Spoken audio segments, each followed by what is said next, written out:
Britain has always been one of the most generous countries in the world when it comes to international development. We've led the world in this. We're rightly proud of it.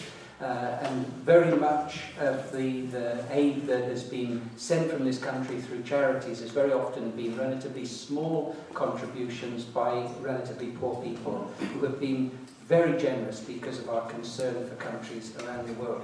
What we now have, and this was an initiative that was led by the previous Labour government and has been supported by this government as well, is that we spend less than 1%, 0.7% of our GDP on international development. Not on aid, it's not a giveaway, it's not a handout, it's a handout. And we deal with things like international justice problems, the problems of human trafficking, that Britain, working abroad with foreign partners and investing, is actually making a huge difference in that area. We're also able to be involved in things to do with reconciliation. Other countries sometimes say, well, why should we give money to our enemies?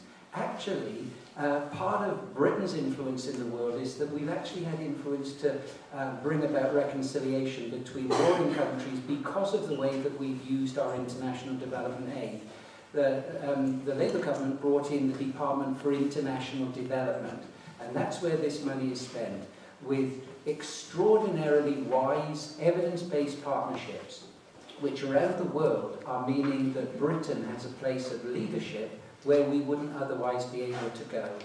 Sometimes we're given all sorts of misleading messages about this in the press, but actually one of the areas where Britain has its greatest authority is in the area of international development.